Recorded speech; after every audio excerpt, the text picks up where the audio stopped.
Hey guys, if you're new here, my name is Candy. I am a homeschooling mama to 5, and I am actually doing this video in my bathroom because it's the only place that's quiet right now. All my kids are all hopped up on sugar from the church's Thanksgiving dinner and the tons of desserts, and so this is the only place that's quiet right now. Anyways, the subject of today's video is To the Mama Who Doesn't Think She Can Homeschool. This is my favorite of the 3 videos that we are doing together, and before I get started, I want to make sure to show you guys who else is in this video collab, and I will also link their videos in the description box so you can click those when you're done with this one if you want to watch their videos. So let me show you who else is in this collab, and then we'll talk.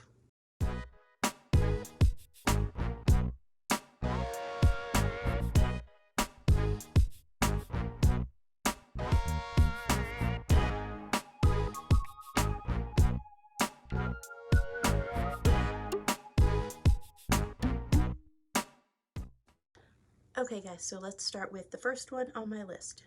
You're not certified.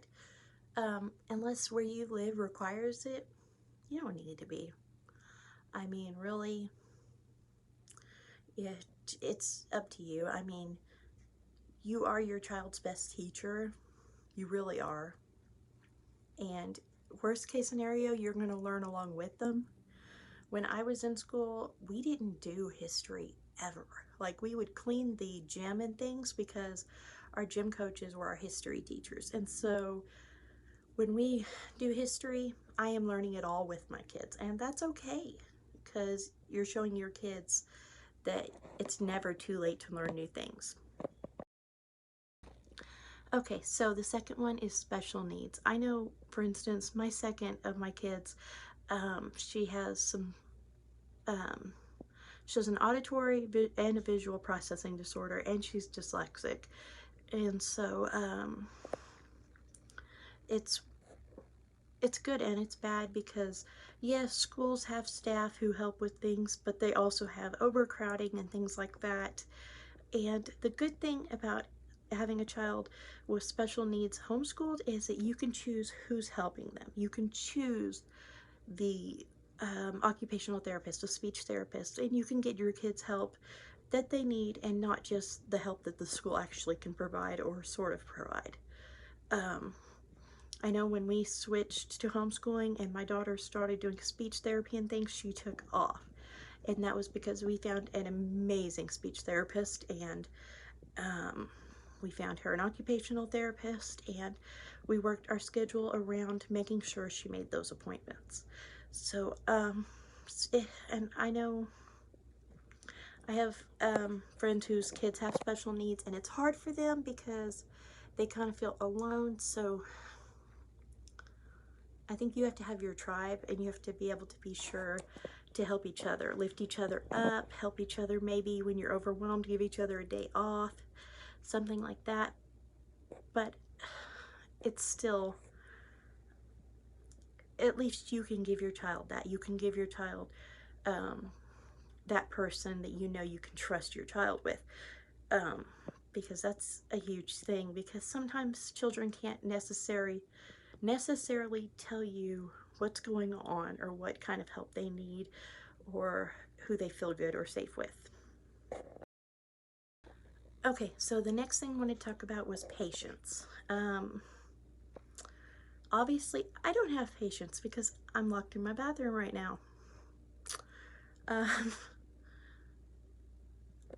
I don't think I'm patient at all. I hear people always tell me, you must be so patient, when I find out I have 5 kids. And then when they find out I homeschool them, they're like, you have to be the most patient woman in the world.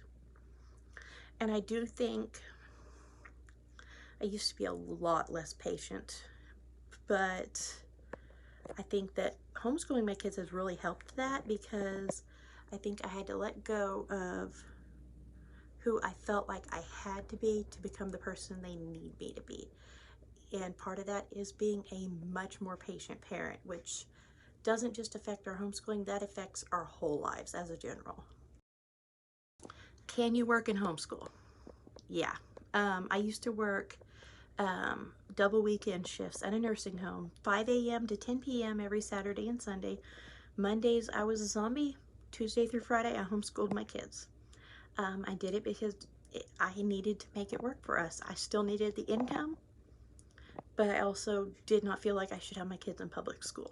And at that time, that was the answer for us. Yeah, you might have to change your schedule around or work your homeschooling to your schedule. The good thing about homeschooling is it doesn't have to be 8 to 3 or 8 to 4 or 9 to 4 or whatever your school system does. It can be on your own time.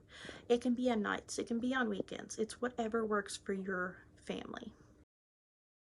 Okay, now for the big one, the word that everybody hates to hear if they're a homeschooling parent, socializing. You are worried your kids won't be socialized enough. Okay, so say you send your kids to public school. What are they told to do? Sit down, be quiet. We're not here to socialize. And then the funny thing about it is that if you homeschool your kids, people are going to tell you you're not socializing your kids. That being said, socializing means being around people of all types, all sorts, all ages, all walks of life. There is no better way to give your kids that than to homeschool them.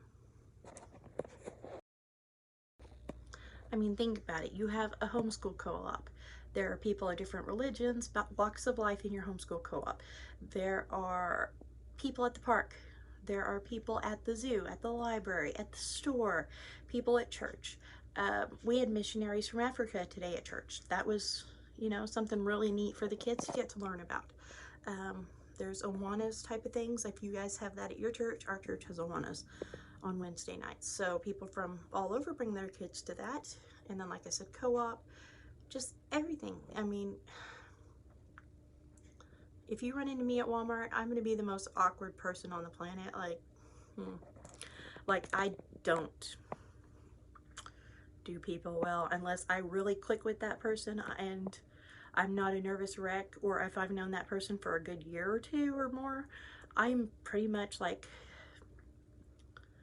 anxious, nervous, interrupting, cutting them off. And it's not that I mean to, it's just that I'm overthinking and I don't know.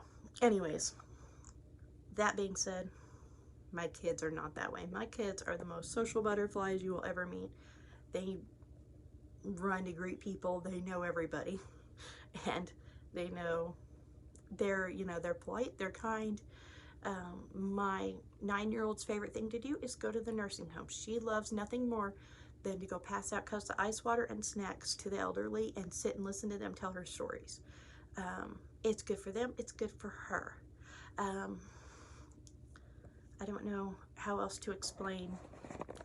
But yeah, if you're homeschooling your kids, you will learn quickly that socializing happens everywhere and all the time.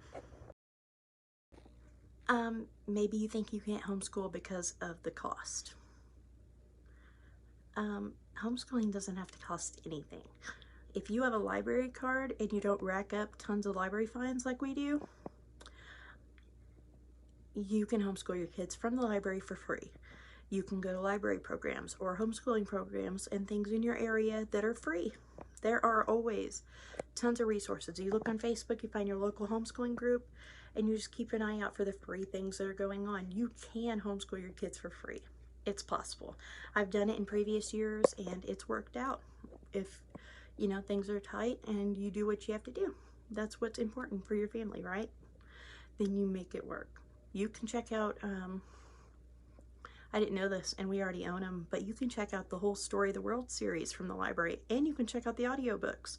So that's really neat because you could still teach history to your kids and do it free. You can just make a list and set up kind of unit studies based on what you want to teach your kids that week or for 2 weeks or whatever. It is possible to homeschool your kids for free or pretty cheap. Okay, let's talk about this. Self-doubt, not wanting to mess up your kids, feeling criticized by people that are in your life that tell you you can't do it. you can. I mean, I know there's always self-doubt. At times I'm like, "Oh, I can't do this." And I say, okay, you know what? We're going to take the day off and we go to the park, or we go an extra library day. We do something fun. And then I get up the next day, recharged, ready to be mom, ready to be a homeschool mom, ready to take it all on. And I think you can't let that self-doubt get to you. I know that it can, and I know that it will at times, but you just have to remind yourself that you're doing what God wants you to do for your kids. If you're a homeschooling mom who doesn't think that they can manage to homeschool their kids, there are so many things that you need to remember are benefits and not look at just the negative sides of it. For instance, you have the religious freedom to teach your kids, whether you have a Christian family or whatever your religious beliefs, or you don't have religious beliefs. If that's your choice. If you want to teach your kids in a secular way, you have the flexibility to teach your kids when and how you want to teach your kids. And like I said earlier about special needs, if your child has special needs, you have the option of giving your kids the help they need and being able to choose who's helping them. And that is such a huge thing because, if you're kids in an overcrowded classroom full of other kids who also have special needs, sometimes it can just be too much for the teachers. Remember that not every day is perfect, but God gave you every day with your children. God gave you your children because He wants you to love them, to raise them, to educate them, and to teach them to walk in His Word. I think that is such an important thing to remember when you're deciding how you want to go about your kids' education and what you want them to know in life. I think not every day is perfect. Not every day is school at home. Not every day is this walk in the park. Sometimes you have to remember life's chaotic. Life's crazy. Life's loud. Life is hyper children wound up bouncing off the walls because they had too much pie with dinner. But but there's always tomorrow. Tomorrow you move forward, you learn from today, and you do better. And as long as you love your children and you want the best for them, you're going to give them the best.